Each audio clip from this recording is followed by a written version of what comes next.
Greetings and welcome back to the Unusual Grace channel. You are watching God Speaks, and I want to be very short on this one, or at least I will try to be, because sometimes I want to be short and I go over a little bit with the conversation. Recently in the Jamaica Observer, an article came out, and it was in the Star as well, and I did some digging, some reading, and I noticed that the article was in other outlets as well, Toronto, Canada, and other places, of a young woman married, and she was a teacher, feeling uncomfortable in her job, not sure what she's about and so on, and she eventually left her job to become a porn star, a pornography star, whatever. And she said since doing that, she has never felt better in her faith. She considers herself a Christian porn star. And I want to just make share a few thoughts on this matter. But let me just quickly show you the article, and we'll read one or two points out of it, and then we'll come back.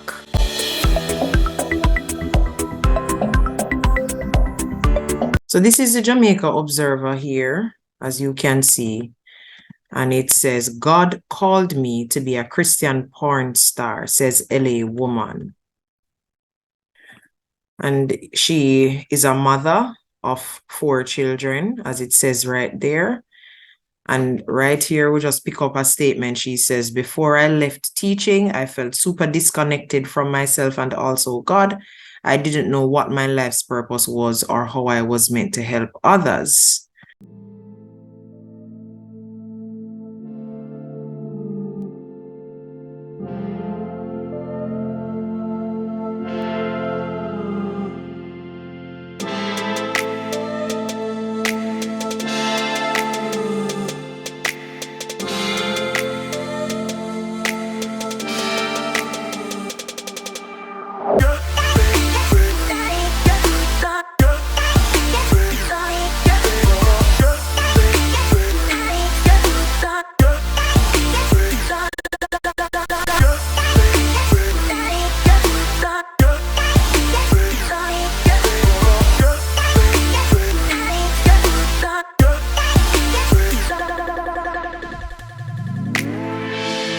And then we continue down.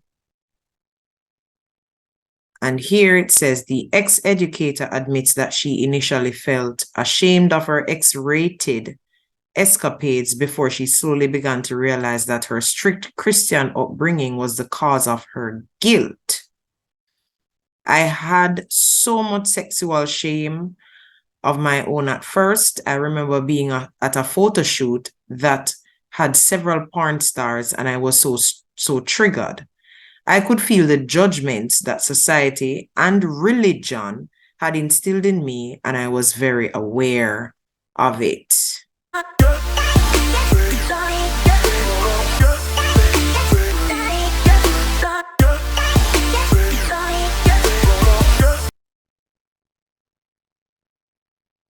"That part of me felt like their sexual choices and expressions were wrong and immoral.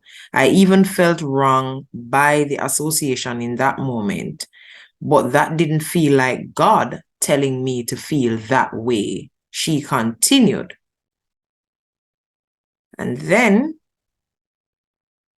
empowered by the joy that she brought her new subscribers, she started an OnlyFans career, as well as the boom to her bank account. So now she's making money, which that's obvious it would happen. The liberated mom said she recognized that her new career was actually a part of God's plan.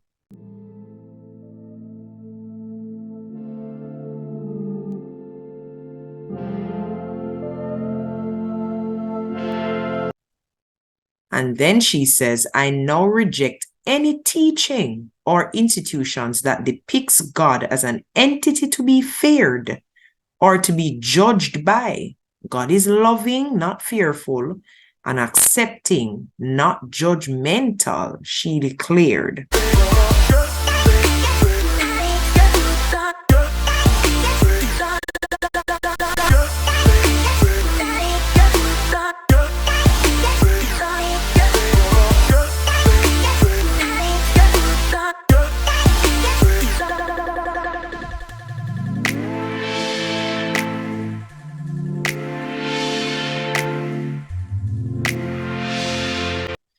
Then she continues, we are not meant to suppress or deny things like our pleasure and sexual expression. Instead, we're meant to enjoy and embody them fully as God has intended.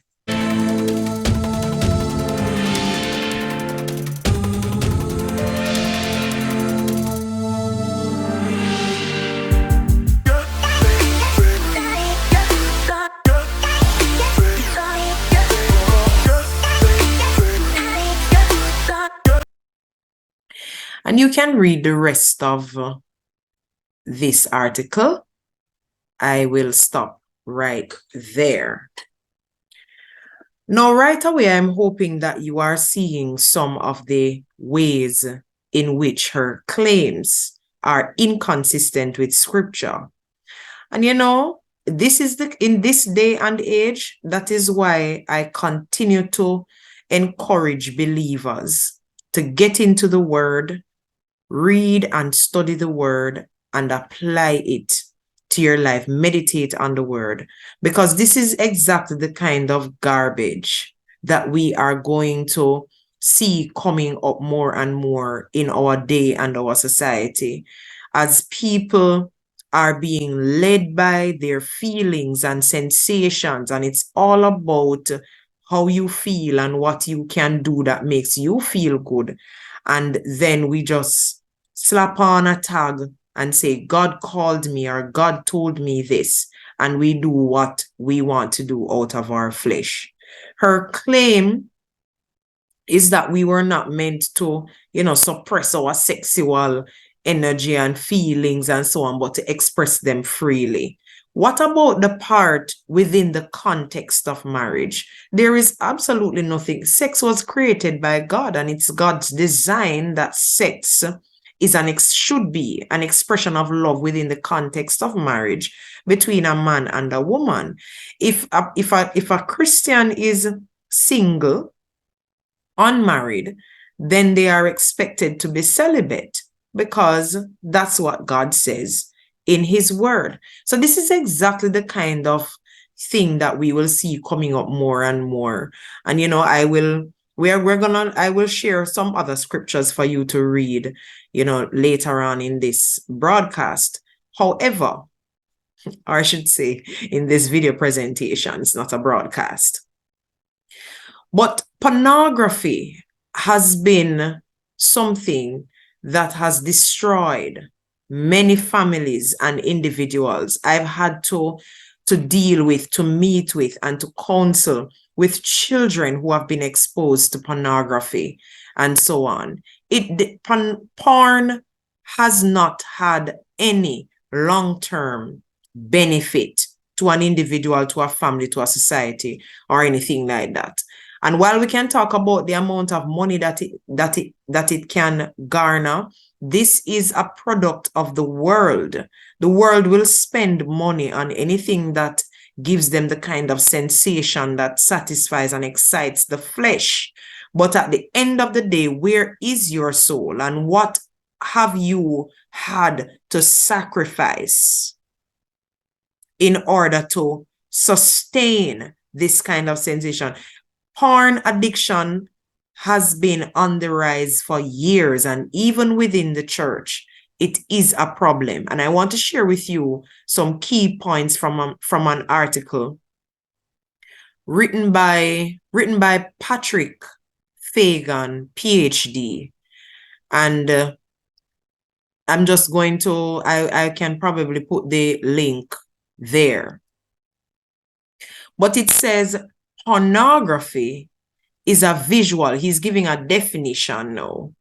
Pornography is a visual representation of sexuality, which distorts an individual's concept of the nature of conjugal relations. This in turn alters both sexual attitudes and behavior. It is a major threat to marriage, to family, to children, and to individual happiness. In undermining marriage, it is one of the factors in undermining social stability. Social scientists, clinical psychologists, and biologists have begun to clarify some of the social and psychological effects, and neurologists are beginning to delineate the biological mechanisms through which pornography produces its powerful negative effects. My friends, I can assure you that this young woman is not talking about the God of the Bible. And on that note, there's a thing that is called biblical illiteracy. And biblical illiteracy is on the rise. Biblical illiteracy where people feel that that the Bible, that God helps those who help themselves is a verse in the Bible, But it's just this ignorance, this lack of knowledge, because people are not spending time and being deliberate to, continuously read and study and understand and apply the word of God to our lives. We are in trouble. And let me tell you, the article that spoke to that spoke to this young lady's story in the Toronto, she made a reference to God, which I want to point out to you. This is the Toronto Sun. Christian teacher claims God told her to become a porn star. I kept hearing and feeling the nudge to help liberate women from their sexual shame. And pardon some of the photos that you will see. I'm just scrolling through, not going to spend any time there. And I want to just highlight a statement she made in reference to God and let you see. Just listen to her here. God's message has been abundantly clear. I'm here to be a porn star. This is my way of serving. I'm showing others that pleasure and our sexual expression, even in porn and sex work, listen to that, aren't meant to contradict God or exist separately from God. They are unified with God and holy. This is just blasphemy right here. I'm living my life as an example of being fully out in the open and unapologetically expressed, not against God, but completely with God. Here is the statement. I believe God is experiencing itself intentionally through us in these unique physical incarnations. We are not meant to suppress or deny things like our pleasure and sexual expression. Instead, we're meant to enjoy and embody them fully as God intended. God is experiencing itself. There is no serious, truly saved, born-again Christian who is going to who has been reading the Bible, who is going to be referring to God as it. So right away, we know that something is off there. But let me just quickly share with you the effects of porn and to see if any of this could be associated with God. As a matter of fact, we already know that this is not associated with the God of the Bible, and this must be flat out rejected. But I decided to talk about this because there are people who are not very grounded in their faith who will start to think, wow, look at this, and so on. And we must not be deceived. So what are some of the key findings according to Dr. FAGAN? So the family and pornography. So what he says is, married men who are involved in pornography feel less satisfied with their conjugal relations and less emotionally attached to their wives. Wives notice and are upset by the difference. So right away there, we see how marriage can be affected by a husband being addicted to porn. And the reverse is true, because there are some women are getting into porn now, and they have all kinds of porn, child porn, homosexual porn, and teen porn, and it's just one mess. And in the same way, if the wife is addicted, she is unsatisfied with her husband as well, and it affects the marriage. Pornography use is a pathway to infidelity and divorce, and is frequently a major factor in these family disasters. Among couples affected by one spouse's addiction, 2/3 experience a loss of interest in sexual intercourse. Both spouses perceive pornography viewing as tantamount to infidelity.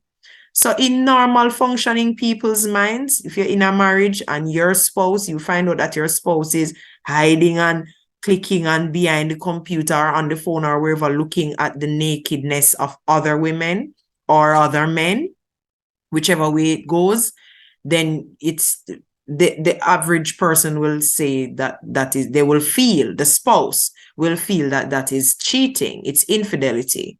Pornography viewing leads to a loss of interest in good family relations as well. Now, that is how porn affects the family marriage. What about the individual? Now, pornography is addictive, and neuroscientists are beginning to map the biological substrate of this addiction.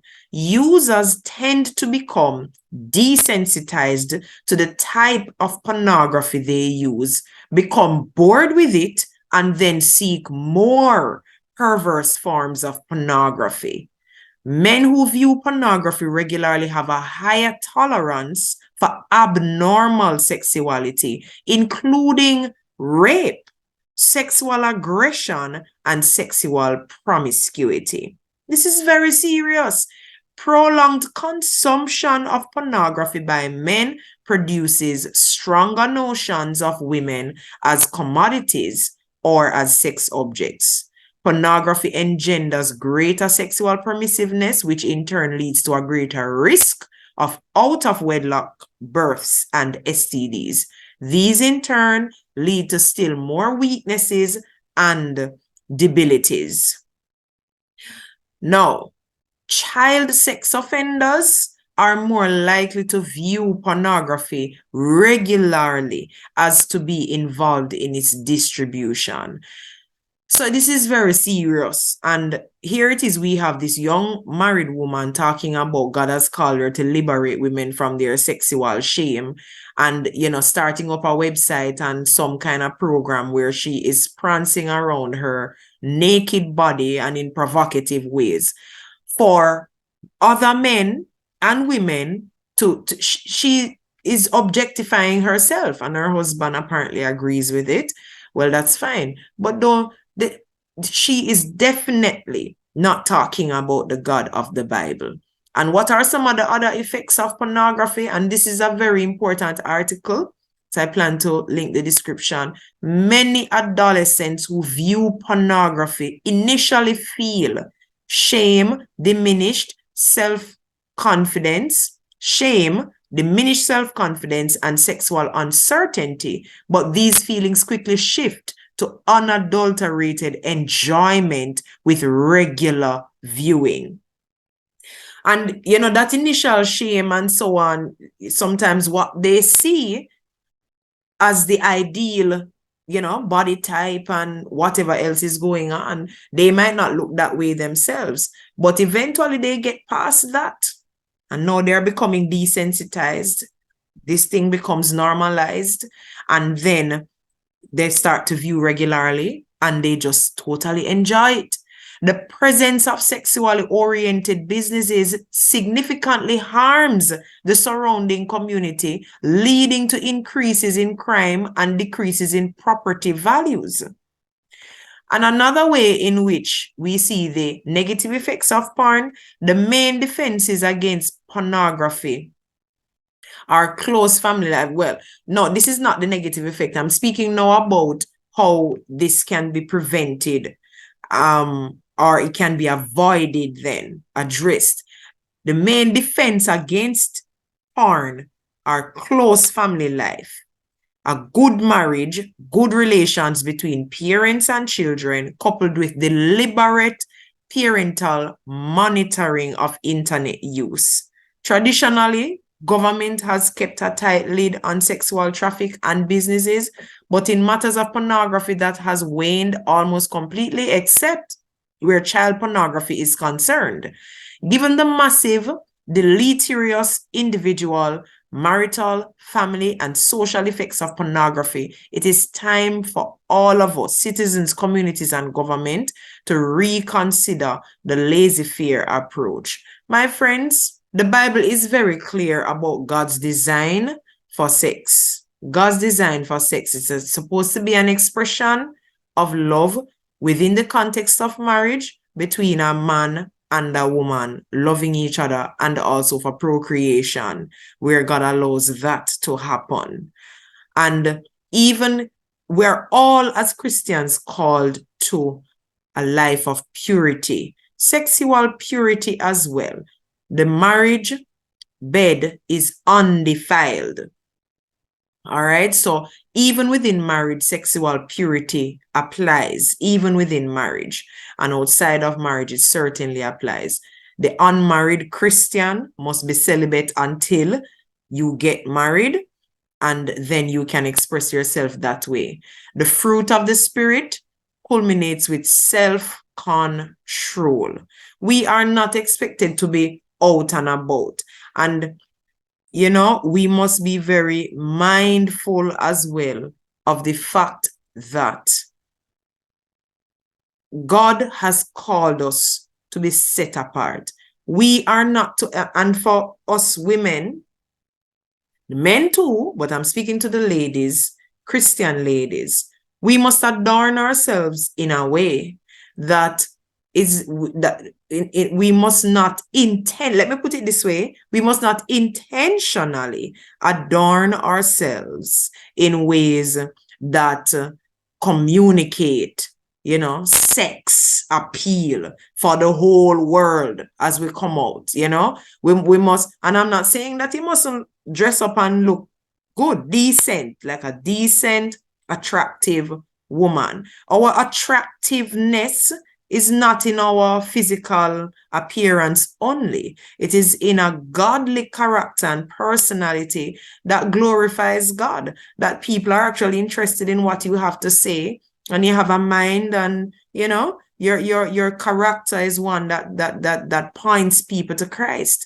And out of that character, you adorn yourself accordingly, modestly, properly, So we must not intentionally become objects or sex objects or objects of other people's lust. We can't control who want to look at you and lust, because you could be wearing a garbage bag and a man would still look and lust, or a woman or whoever. So that's not the point. But in terms of what we intend to do when we put our clothes on, it should not be that we are adorning ourselves with the intention to, be the object of somebody else's lust, or wanting other people to approach you as someone having this sex appeal. I hope I'm expressing myself clearly, and I hope you understand what I'm saying and understand my heart and my position on this whole matter, right? So let us stay close to the word. Let us heed the word of the Lord. Let us continue to study the word and live accordingly. Purity of mind, purity of thought, purity of body, purity of lifestyle, holiness, sanctification, set apart. The God of the Bible will not call any one of us, and did not call her to be a porn star. It's somebody else. Certainly not our God. Until next time, always remember, God speaks.